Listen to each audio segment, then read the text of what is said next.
Okay, we're back again. It was a little bit of a challenge getting that cable in there, but I did manage to get it locked in there and locked down successfully.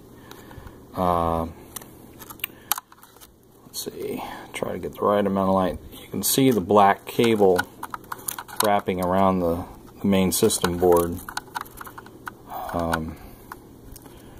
right at the end of my fingertip. It's very hard to see, but I think you can see it there. I'm pointing at it right now.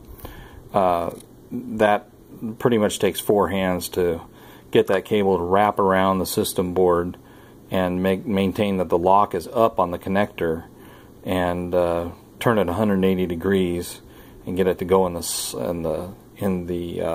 connector and mate with the pins.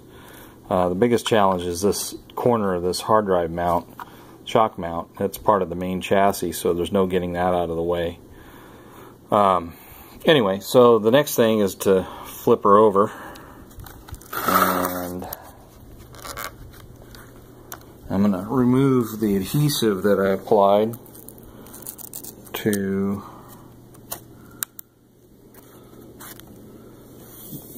remove the let me see if I can get the light over here so you can see what I'm doing underneath.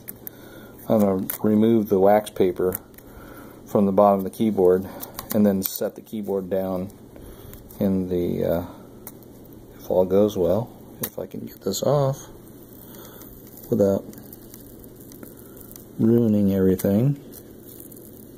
And it's not lifting off. Oh boy.